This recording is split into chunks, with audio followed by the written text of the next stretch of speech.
ya no estamos en realidad en un Estado de derechos. El Estado ha sido condenado por las violaciones de derechos. Lamentablemente se ha convertido en un violador de estos derechos, por no decir el principal violador de estos derechos.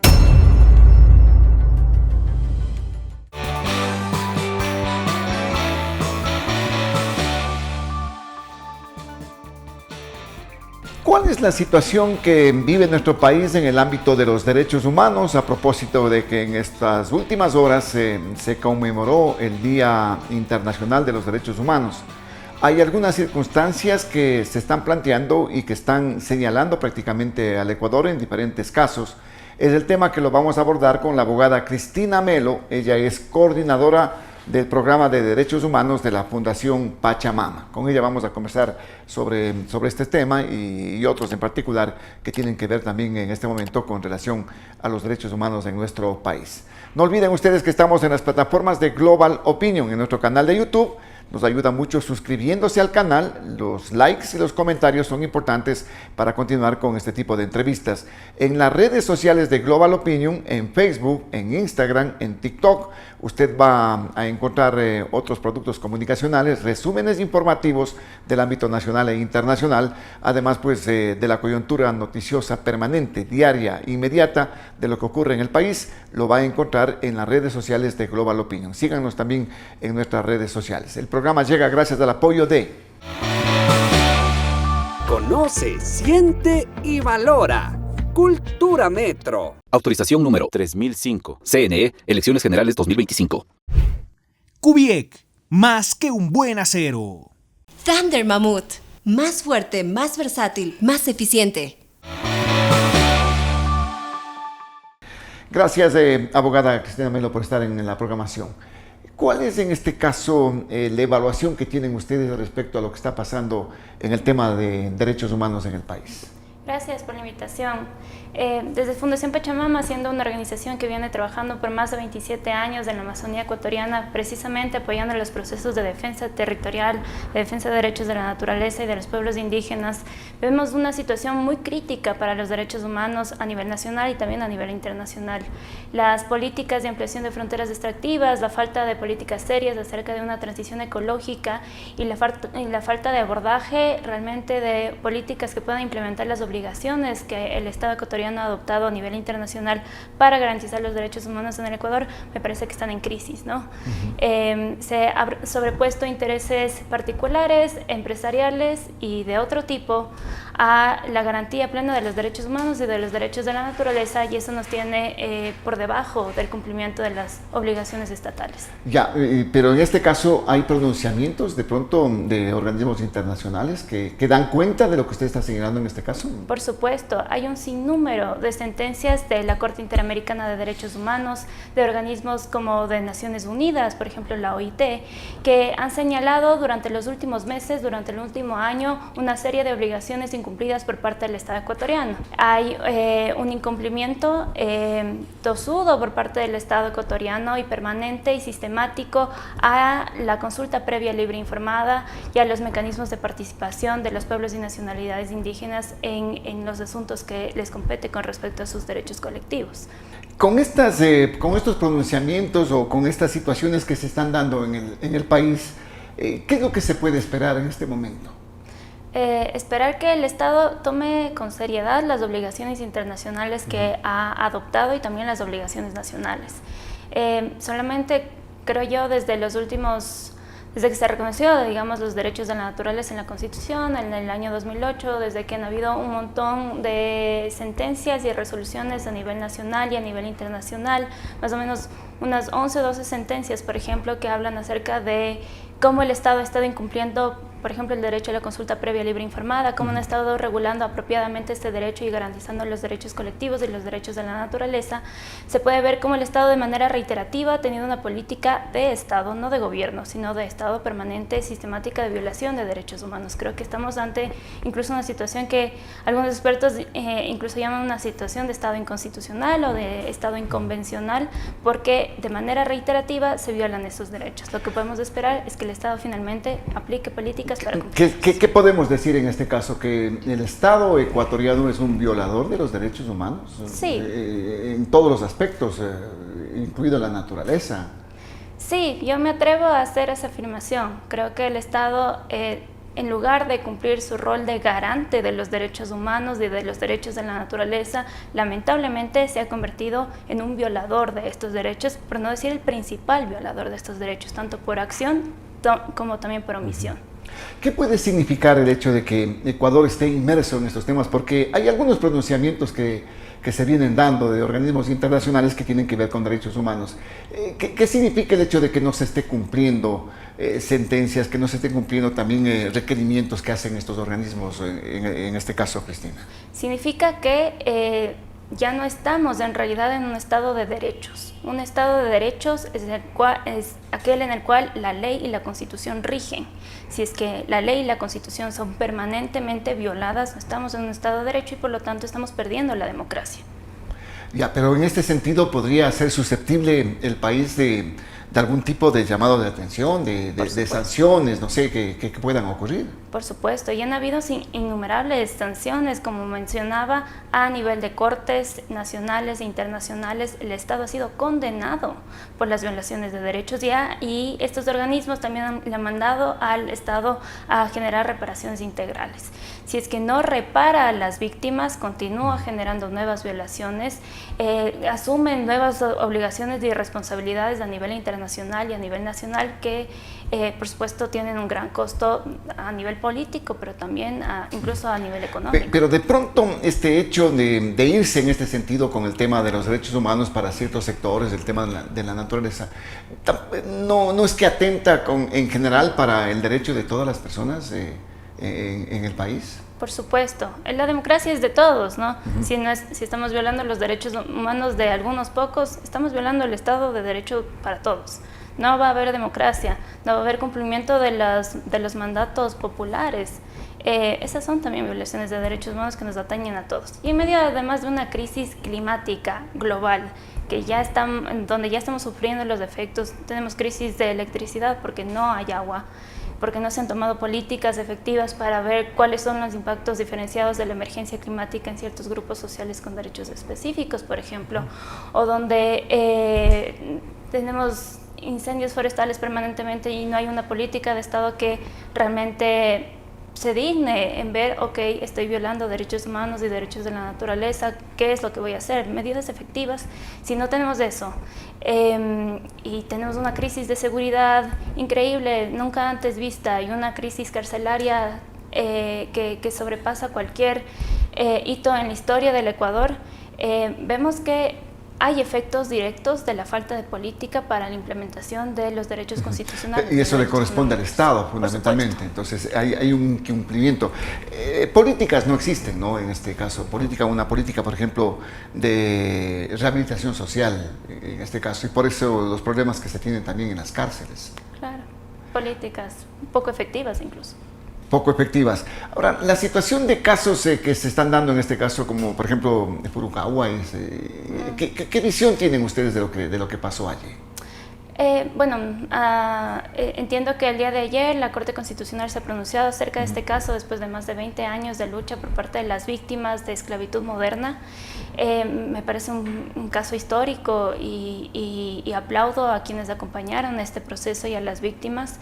Creo que la Corte Constitucional va avanzando en estándares importantes acerca de derechos humanos como los de esclavitud moderna, va adoptando estándares además que ya han sido dictados por otras cortes internacionales como la Corte Interamericana de Derechos Humanos en el caso de la Hacienda Brasil Verde versus Brasil, por ejemplo, en el año 2016 la Corte Interamericana ya estableció un sinnúmero de obligaciones para todos los estados que forman parte de la convención, como el Ecuador, para que eviten y erradiquen la esclavitud moderna. Y no es hasta ahora, ya 2024, que finalmente lo está haciendo la Corte Constitucional. Ya, pero en este caso, las medidas de reparación y todo lo que dice la Corte Constitucional es lo más adecuado en ese aspecto, el reconocimiento, inclusive una indemnización que hay que hacer a estas personas que estuvieron dentro de lo que se denomina esclavitud moderna. Bueno, las indemnizaciones no son suficientes para reparar integralmente a las víctimas. Creo que siempre hay que buscar precisamente cambios estructurales y sistemáticos para que los intereses personales o económicos de las empresas que promueven la esclavitud moderna puedan ser erradicados. Y creo que por ahí debería ir el tema de la reparación integral que ¿Este tipo de casos todavía existen acá en nuestro país? ¿Se puede determinar que casos como Furukawa todavía existen? Seguramente, seguramente eso sigue sucediendo y es por eso que las víctimas siguen buscando que la Corte se pronuncie y ya se ha pronunciado y que cambien las políticas. Si es que existe una víctima, seguramente hay varias. Las reparaciones no serán suficientes en todo caso. Las reparaciones tienen que ser suficientes. Pero tal cual lo que ocurre en este momento, hay mucha gente que dice no tenían ni servicios básicos, o fueron explotados, esclavizados y así criaron a sus familias. Es decir, no va a ser suficiente lo que se determine. Nunca va a ser suficiente. El daño que se ha provocado a veces es irreparable, pero el Estado tiene que hacer el mayor esfuerzo posible para poder reparar integralmente a las víctimas, para poder volver en lo más posible a la situación anterior a la violación de derechos humanos. Y eso, como lo menciono, implica también la reparación integral una garantía de no repetición. No pueden haber más casos como este, no pueden haber más casos de violaciones de derechos humanos tan graves como estos. En ese aspecto usted decía, por ejemplo, temas de consulta previa que se involucran realmente con temas extractivos como la minería. Ahí hay concepciones y visiones diferentes, digamos, en este aspecto de cómo tiene que ser implementada, porque una consulta previa no es vinculante definitivamente. La consulta previa libre e informada es vinculante, ¿sí? Y eso lo ha establecido el artículo 57.7 de la Constitución, pero además los estándares internacionales de derechos humanos como el convenio 169 de la OIT, las sentencias de la Corte Interamericana de Derechos Humanos como el caso Saramacca versus Surinam o el caso Sarayaku versus Ecuador. En todos estos casos, esta Corte Interamericana y los altos organismos internacionales de derechos humanos han dicho la consulta previa libre e informada es un derecho colectivo que es obligatorio porque implica además el carácter de la buena fe, y la buena fe implica que el propósito último de la consulta sea obtener el consentimiento. Esto también ya lo ha recogido la Corte Constitucional en el caso, por ejemplo, de Sinangoe, donde dice, ok, la consulta no es suficiente, tiene que haber también un consentimiento por parte de quienes van a ser afectados. Pero en ese sentido, no se está implementando entonces todo este tipo de sentencias, esta jurisprudencia que está generada en los casos de explotación minera. Vemos que se están firmando contratos para explotación y producción minera en el país. Correcto. No es una cuestión de que minería o no, es minería a qué costo. Y si es que se trata de implementar algún proyecto minero, tiene que hacerse bajo los estándares de derechos humanos. Hemos visto, por ejemplo, a mí me sorprende, ¿no? En el año pasado, en noviembre, la Corte Constitucional determinó, por ejemplo, la inconstitucionalidad del decreto 754, cuyo objetivo era precisamente implementar supuestos procesos de consulta previa para proyectos mineros, extractivos y también de construcción, 178 proyectos, donde violando y militarizando a las comunidades, forzándolas a someterse a una consulta previa que no estaba de acuerdo a los estándares. No pasaron ni un mes o dos, sale otra sentencia por parte de la Corte Constitucional, que era la que mencionaba, acerca del caso Sarayaku, donde dice, miren, la consulta previa no se ha cumplido nunca, no está bien regulada, y se han incumplido la sentencia de la Corte Interamericana. No pasan ni 2 meses, en marzo de este año, la OIT también se pronuncia, y el Organismo Internacional de Trabajo, y dice, el gobierno ecuatoriano y el Estado ecuatoriano están violando los derechos a la consulta previa libre e informada del pueblo Shuar-Arutam en el desarrollo de los proyectos mineros Guarins y San Carlos Pananza y Morono Santiago. Son cuestión de meses y el Estado sigue siendo condenado por las mismas actuaciones y las mismas violaciones.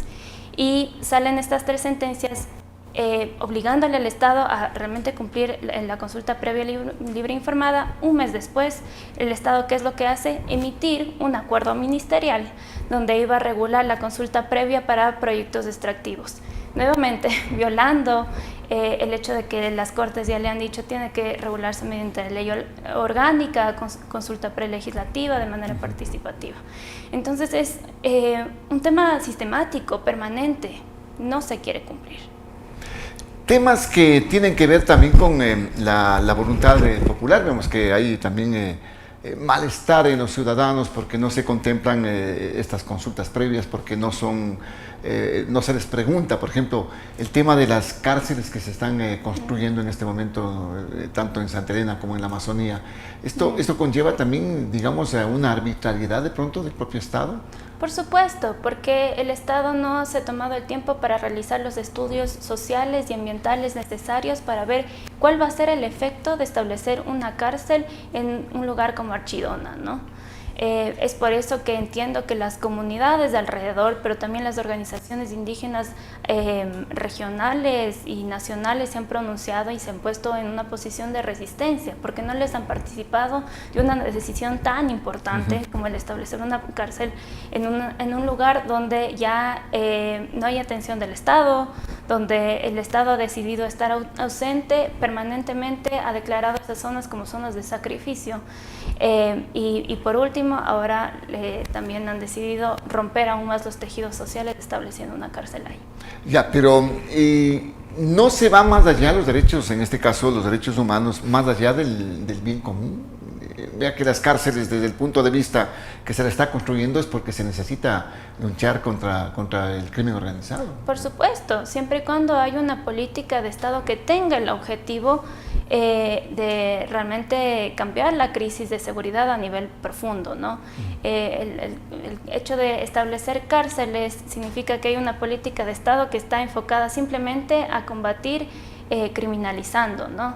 Realmente no hay una perspectiva de hacer un cambio reestructural, ver cuál es el objeto, por qué hay tanta crisis de seguridad, realmente atacar la corrupción, atacar tal vez la crisis en educación, la falta de trabajo que después conlleva la delincuencia. No hay ese tipo de estudios, lo único que hay imposiciones en lugares que ya están sacrificados, lugares donde no hay atención por parte del Estado, y es ahí donde se decide seguir sacrificando esas zonas para ahí mandar los rezagos, mandar lo que queda, lo que el Estado no quiere. Pero ¿qué alternativas podrían existir en este caso si es que no se pueden ubicar en este caso cárceles, como se está evidenciando en este momento? No lo sé, yo quisiera que el Estado transparente cuál va a ser su política real de cambio para la crisis de seguridad. ¿Es solamente establecer cárceles en lugares donde va a romper los tejidos sociales, o realmente establecer otras políticas de integridad social, de rehabilitación social? Eso no está transparentado. Primero sería tener un diálogo, ¿no? ¿Cuál es el verdadero objeto de la crisis y cómo atacarlo? Y un diálogo que sea realmente diverso, ¿no? Viendo cuáles son todos los defectos de tener una cárcel o esta política que está completamente enfocada en la criminalización o punitiva, y cuáles son también otras opciones, ¿no? Yo creo que va por ahí, no teniendo un diálogo con el Estado. ¿Usted cree que estos temas, por ejemplo, que están siendo abordados y que ahora la ciudadanía de la zona, por ejemplo, se están movilizando, están opuestos terminantemente, pueden suspenderse con el accionar, con la presión que pueda tener también la sociedad civil? Por supuesto. Creo que el derecho a la resistencia, que está reconocido a nivel constitucional, es muy poderoso y ha permitido y le ha obligado en muchas ocasiones al Estado ecuatoriano a mantener espacios de diálogo que en muchas ocasiones no lo tienen institucionalizado, ¿no? No hay una participación pública efectiva y permanente por parte de muchos grupos sociales que se ven afectados por las decisiones del Estado de manera institucionalizada. Y creo que efectivamente el ejercicio del derecho a la resistencia, siempre y cuando esté bajo los parámetros constitucionales e internacionales, puede ser un llamado de atención al Estado que permita precisamente sentarse juntos en una mesa para decidir de manera conjunta qué políticas son las mejores para el desarrollo del país. Por lo general, nadie quiere una cárcel cerca de donde usted vive. Nadie quiere. ¿Dónde deberían estar entonces? No sé, deberíamos de estudiarlo. Creo que el Estado debería estudiarlo. En todo caso, el establecimiento de esa cárcel debería ser, como ya lo dije, mediante un diálogo, mediante una participación, viendo realmente cuál va a ser el efecto. Tal vez sea contraproducente incluso poner una cárcel en ese lugar, no lo sé, porque no hay esos estudios, no hay esa transparencia de la información. Pero si es que el Estado realmente quiere hacer una política integral y definitiva para realmente cambiar la crisis de seguridad, no es esta la vía. Los derechos humanos abarcan prácticamente todo un universo, en este caso, derechos de niños, de mujeres, de adolescentes, de los propios hombres. Pero como que el concepto y la visión de los derechos humanos a veces se plantea como defensa de quienes infringen con la ley, en este caso. Ha habido cuestionamientos al respecto a propósito de las olas delincuenciales que tenemos en el país. Creo que siempre ha habido cuestionamientos, pero siempre basados en un factor de ignorancia, la verdad. Porque los derechos humanos nos atañen a todas las personas. Los derechos humanos se atribuyen a todos por el simple hecho de ser humanos, de tener dignidad humana. ¿Los delincuentes tienen derechos humanos? Por supuesto, tienen derechos humanos, todos tenemos derechos humanos. En ocasiones cuando se viola la ley, las normas que hemos establecido por un contrato social tácito, ¿no? Todos nos hemos regido al Estado de Derecho. Si es que se violan esas normas, se pueden limitar estos derechos humanos, como sucede, por ejemplo, cuando se puede limitar la libertad de una persona por haber cometido un delito. Entonces, eso por supuesto es posible. Incluso las personas que están dentro de la cárcel tienen derechos humanos. Pero siempre hay que tomar en cuenta eso, ¿no? Hay un paragón, hay una comparación. Dice, los delincuentes no piensan en los derechos humanos de las personas. Cuando agreden, cuando delinquen, cuando asesinan. Seguramente. Y por eso reclaman, dicen, ¿dónde están los organismos de derechos humanos para que reclamen los derechos humanos de las personas de bien? Seguramente ahí están y lo están haciendo también con las personas de bien, supuestamente. La verdad es que no es un tema de buenos o malos, es un tema estructural. Si es que se están violando derechos humanos es porque hay una política de Estado que realmente no está viendo todos los efectos que tienen ciertas acciones por parte del Estado, los intereses individuales también. Yo considero que hace falta un fuerte proceso de educación entre todos acerca de qué son en realidad los derechos humanos, de cómo además todos ejercemos día a día los derechos humanos o tratamos de ejercer y cómo muchos no pueden hacerlo.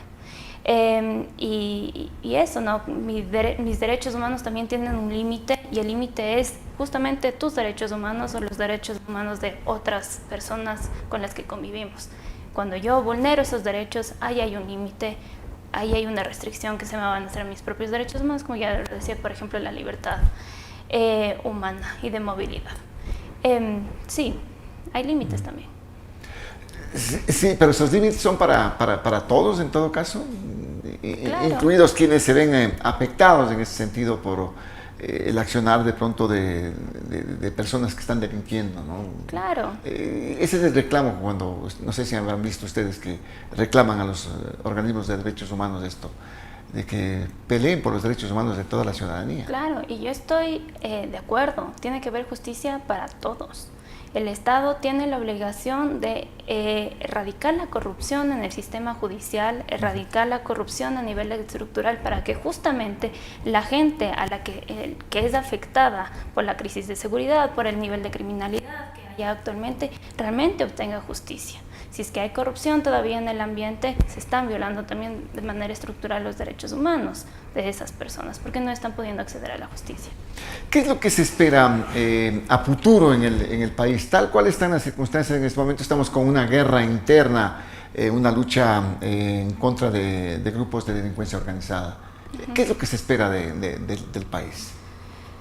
La verdad es que las perspectivas son muy negativas porque el nivel de corrupción que ha habido involucrado en los organismos del Estado ha sido, lo vemos cada día, ¿no? Cada día sale una noticia más acerca de un nuevo caso, acerca de corrupción, de criminalidad, de cómo se mezcla el narcotráfico y el crimen con las instituciones del Estado. En todo caso, creo que cualquier gobierno que venga, estamos en un gran proceso electoral, cualquier gobierno que venga tiene que tener en perspectiva que necesitamos cambios radicales, cambios profundos, que vayan más allá de soluciones inmediatas y para intereses particulares. Necesitamos que realmente se observen las necesidades de la gente.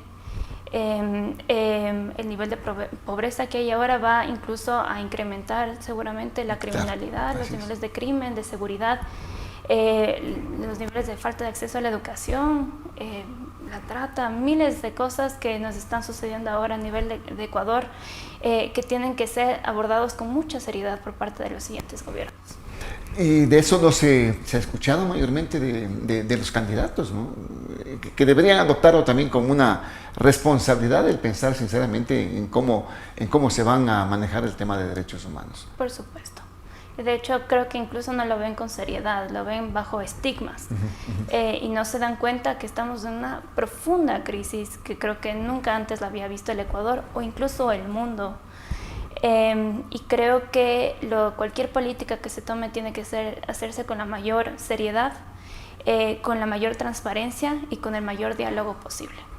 ¿Se puede avisorar que va a haber intranquilidad en el país en el pasar de estas semanas, tomando en cuenta que también estamos convulsionados con un tema electoral?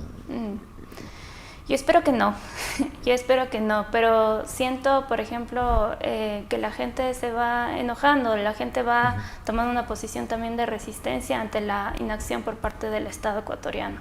Entonces espero que eso cambie, espero que el Estado, el gobierno observe la intranquilidad por parte de las personas y, como ya dije, tome medidas efectivas y a largo plazo, genere un plan a largo plazo, que creo que eso es lo que nos falta, ¿no? Cristina, ha sido un gusto conversar con usted sobre estos temas. Gracias por de los derechos humanos. Son temas delicados, temas tabú, inclusive en este caso, que no se los habla ampliamente, directamente, por las circunstancias que nos están agobiando en este momento en el país, pero que en todo caso hay que irlos topando, hay que irlos analizando al margen de cualquier circunstancia o de cualquier pensamiento que se tenga. Bueno, gracias a Cristina Melo, coordinadora del programa de Derechos Humanos de la Fundación Pachamama, que pusimos este tema a propósito de que en estas últimas horas se conmemoró el Día Internacional de los Derechos Humanos en el mundo. No olviden ustedes que estamos en las plataformas de Global Opinion. En nuestro canal de YouTube nos ayuda mucho suscribiéndose, los likes y los comentarios igualmente son un aporte importante. Las redes sociales de Global Opinion va a encontrar usted la coyuntura informativa permanente de lo que ocurre en el país, así es que siga las redes sociales de Global Opinion en Facebook, en Instagram, en X, antes Twitter, y también en TikTok. En TikTok nos va a encontrar con mucho contenido. El programa llegó gracias al apoyo de... Conoce, siente y valora. Cultura Metro. Autorización número 3005. CNE, Elecciones Generales 2025. Kubiek, más que un buen acero. Thunder Mammoth. Más fuerte, más versátil, más eficiente. Gracias por acompañarnos. Recuerde que estamos con ustedes de lunes a viernes en nuestro canal de YouTube. Nos vemos el día de mañana. El programa sale a las 19 horas. Nos veremos el día de mañana con un nuevo invitado y un nuevo tema. Soy Osvaldo Morocho Ampudia y volveré muy pronto con ustedes. Felicidades.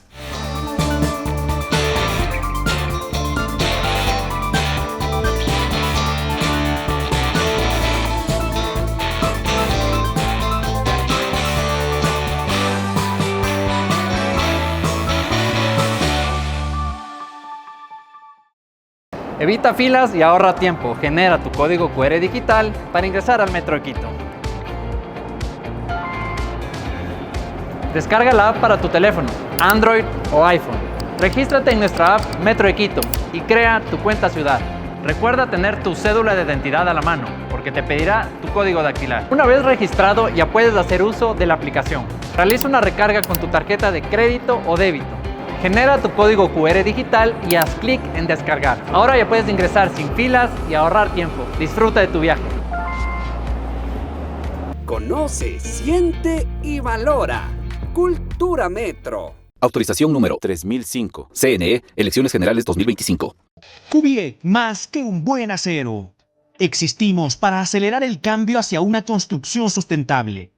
Somos la primera industria del sector del acero, metalmecánica y productos para la construcción en ser empresa carbono neutro. Te presentamos nuestros productos: edificaciones metálicas, cubiertas de acero, cubiertas fotovoltaicas, tubería de acero, tubería eléctrica, construcción en seco, paneles prefabricados de hormigón alivianado y encofrados metálicos. Cuvier, más que un buen acero.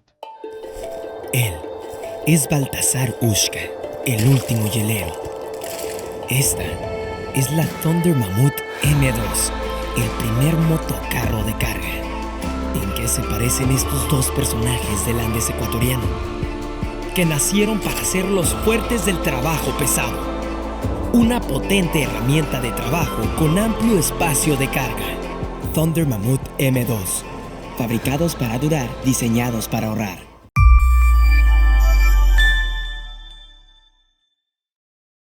Los criterios de nuestros invitados no representan la opinión de este medio de comunicación.